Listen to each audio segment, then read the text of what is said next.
E nós vamos conversar sobre esse assunto e também para falar da CPI da Covid com o cientista político da Fundação Getúlio Vargas, Eduardo Green. Olá, Eduardo. Olá, Marcelo, boa tarde. É um prazer estar com você e com os ouvintes da Jovem Pan novamente.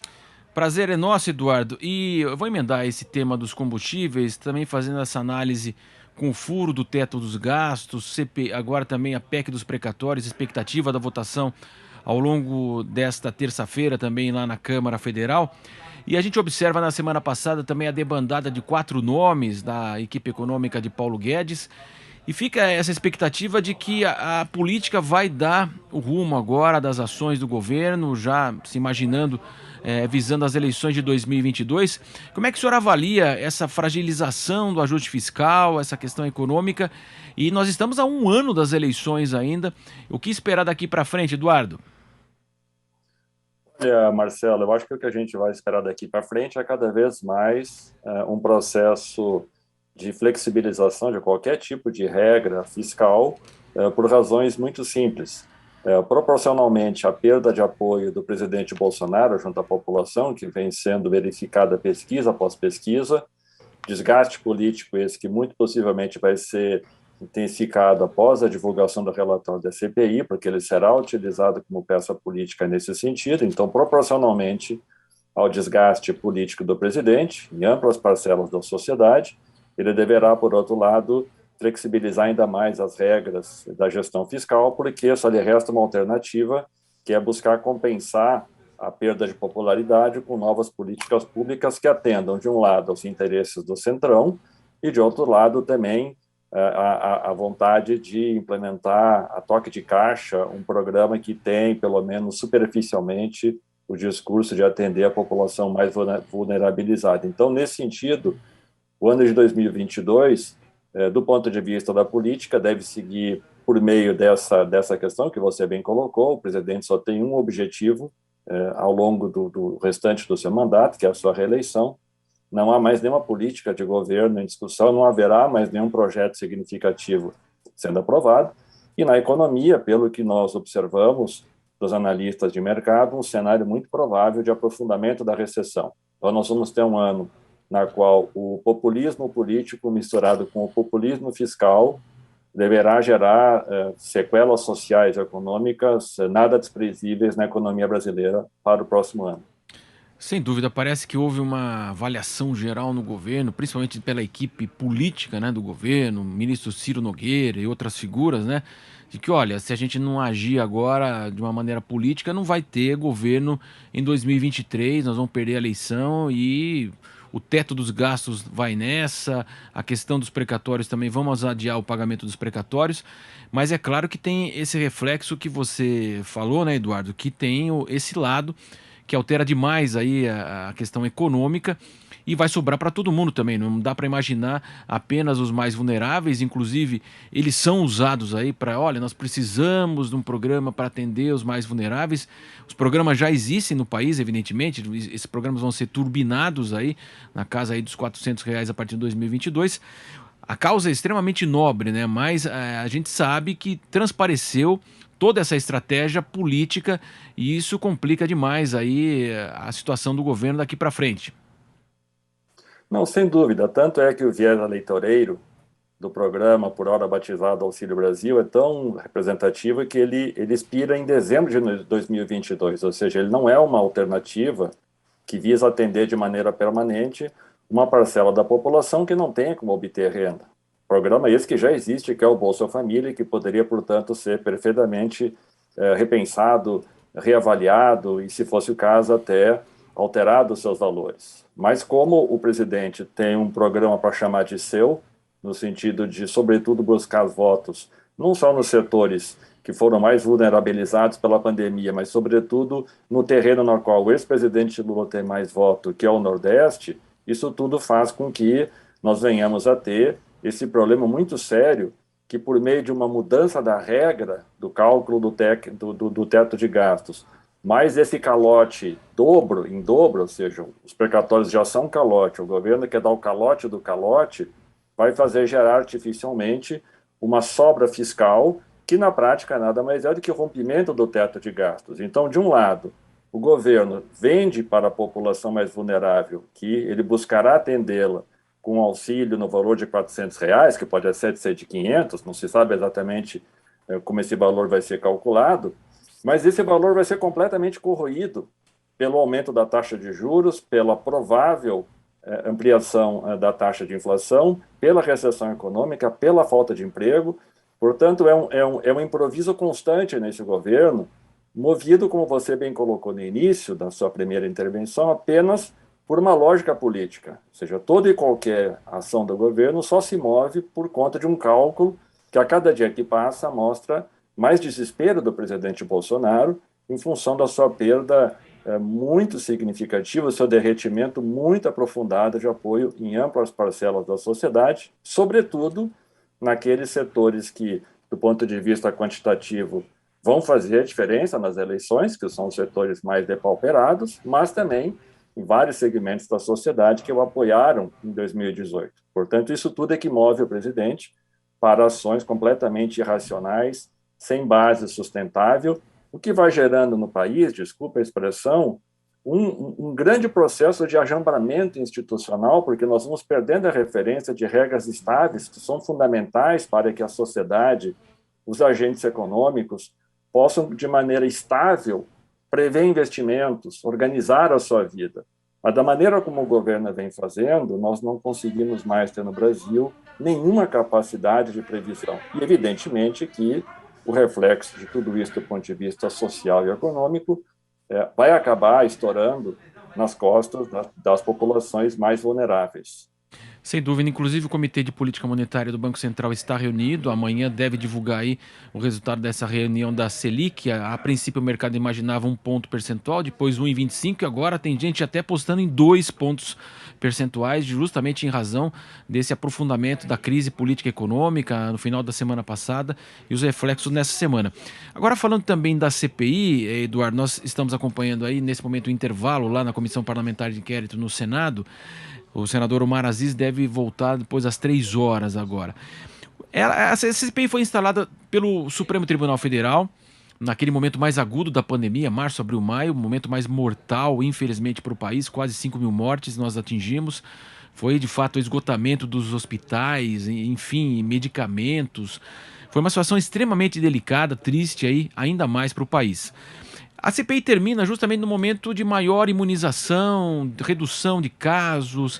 Claro que ela fez também, como você disse, essa popularidade foi caindo, porque naquele momento as pessoas queriam vacina, as pessoas estavam cada vez mais próximas, as pessoas tinham amigos, parentes que estavam morrendo, pessoas jovens, né? Houve uma cobrança muito forte naquele momento, mas ela acaba terminando nesse momento numa imunização maior, uma redução de casos, mortes e também internações. Como é que o senhor avalia também a conduta dos senadores, né? Curandeirismo, charlatanismo. Hoje o senador Renan Calheiros, ele olha, uma demonstração de poder. Vou indiciar o senhor também, outro senador que apresentou lá o seu parecer. Esses excessos também, você acredita que a população percebeu, a CPI desgastou de fato o presidente Bolsonaro, mas também esses excessos ficaram evidentes na comissão parlamentar de inquérito? A meu juízo, Marcelo, assim, eu descontaria esses excessos, porque me parece que eles são parte desse contexto de polarização política que já existia antes da CPI, foi, de certa maneira, intensificado pela CPI, tanto é que nós vimos os governistas e o G7, o grupo dos senadores que tem maioria na comissão, a todo e qualquer depoimento, tendo agudos debates e enfrentamentos. Então, acho que esse indiciamento do senador Luiz Carlos Reis, do PP do Rio Grande do Sul, se insere nesse contexto e que, às vezes, é muito difícil de controlar. Quanto ao desgaste da CPI, eu acho que a CPI, talvez aquilo que seja a sua maior força possa ser a sua maior fraqueza. Buscarei explicar. A CPI conseguiu trazer, nos seus quase 1.300 páginas do relatório do senador Renan Calheiros, uma farta evidência de fatos das práticas criminosas cometidas não só pelo presidente, como também pelos seus filhos, vários dos seus apoiadores políticos que estavam no gabinete do ódio ou mesmo no Ministério da Saúde. Práticas essas fartamente disponíveis do ponto de vista público por meio de redes sociais e outros documentos. Mas, ao mesmo tempo, tudo isto já vem sendo notoriamente conhecido pela sociedade brasileira desde o início da pandemia. E, portanto, isso não foi capaz de mobilizar a Câmara dos Deputados para encaminhar, por exemplo, algum processo de impeachment. Isso não foi capaz de sensibilizar o Procurador-Geral da República para apresentar qualquer denúncia de crime comum contra o presidente da República. Portanto, eu quero crer que a CPI ela já tem o custo político dela precificado pelo presidente. Tanto é que ontem mesmo nós vimos aquele episódio grotesco do presidente utilizando uma rede, o YouTube, para divulgar que a vacina poderia vir a gerar em quem a tomou contaminação pelo HIV. Ou seja, o presidente segue, popularmente falando, dobrando a aposta, porque ele tem absoluta certeza que o custo político da CPI não irá além daquele que, ao longo desses quase 2 anos de pandemia, ele já enfrentou. Por outro lado, é claro que a CPI, os senadores de oposição, os partidos de oposição, vão fartamente utilizar o relatório para ampliar o desgaste do presidente, o que deve ter continuidade em outros movimentos, tal como, por exemplo, a CPI das fake news, que agora deve ser turbinada no Senado Federal, a criação da frente parlamentar, que deverá ter como objeto, apoiado por juristas, uma insistência para pressionar o presidente Arthur Lira da Câmara dos Deputados a apresentar o pedido de impeachment do presidente, e o próprio Observatório da Pandemia. Então, o que nós teremos daqui para frente vai ser um processo de luta política na qual cada lado buscará fazer valer junto à população a sua narrativa. Mas acho que a CPI ela não conseguirá, politicamente falando, ir muito além daquilo que o núcleo mais duro do bolsonarismo já considerou como uma história contada, vamos dizer assim. Tanto é que, ao longo desse 1 ano e meio, o presidente jamais baixou na casa dos seus 22%, 23%, 24% de apoio da população, cálculo esse que o presidente faz, que num processo ano que vem de disputa eleitoral para presidente fragmentada entre vários candidatos, levará ele ao segundo turno numa polarização com o ex-presidente Lula. Correto ou não esse cálculo, esse é o raciocínio que move o presidente e a razão pela qual, mesmo sabendo que ele deverá ter desgastes com o resultado da CPI, repito, isso já está precificado na sua estratégia política. Muito bem, Eduardo, e fica agora a expectativa. A gente sabe que todo esse trabalho que foi feito, né, ele vai ser endereçado para o Ministério Público. O senhor acredita que poderá ser acolhido pelo Ministério Público? Há também essa questão da CPI ter prerrogativa ou não, por exemplo, para indiciar o governador do Amazonas, o secretário da Saúde e o próprio presidente Jair Bolsonaro? Marcelo, se nós considerarmos o histórico do PGR nesse período em que ele foi indicado, ele é muito pouco alvissareiro. O PGR tem sido muito incapaz de apresentar qualquer medida mais efetiva que contrarie tanto os interesses do governo quanto a própria figura do presidente. Então, eu não sou otimista que do Procurador-Geral da República nós venhamos a ter iniciativas de apresentar qualquer tipo de denúncia de crime comum contra o presidente Jair Bolsonaro.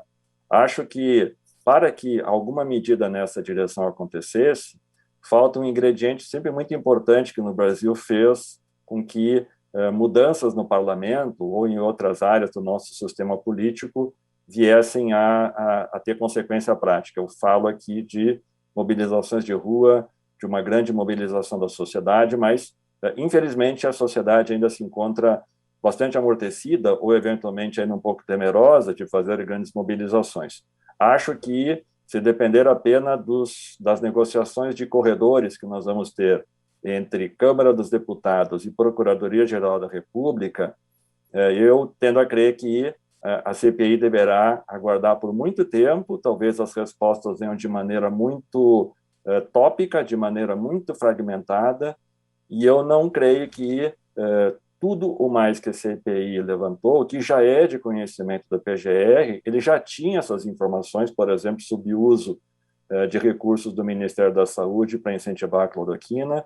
A vice-procuradora-geral da República várias vezes deu depoimentos favoráveis e negando ações contra o não uso de máscara do presidente Jair Bolsonaro.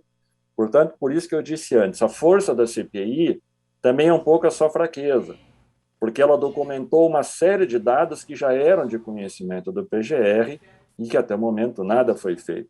Vamos ter que aguardar para saber se há alguma estratégia da CPI que consiga, por exemplo, mobilizar, como se comentou, o Supremo Tribunal Federal, ou se haverá algum outro fator político externo que faça com que as peças do tabuleiro se movimentem em favor do PGR aceitar o relatório da CPI. Mas, por hora, eu tendo a crer que essa vai ser uma questão que não deverá ter uma resposta tão positiva quanto aquela que talvez se esperaria que devesse ser em função do papel constitucional do PGR, que é o de encaminhar denúncias quando há fartas evidências de crime, como é o caso em questão. Né? Conversamos com Eduardo Green, que é cientista político da Fundação Getúlio Vargas. Eduardo, muito obrigado pela sua participação aqui na programação da Jovem Pan. Até mais. Obrigado, Marcelo. Um prazer estar com você e com os ouvintes da Jovem Pan.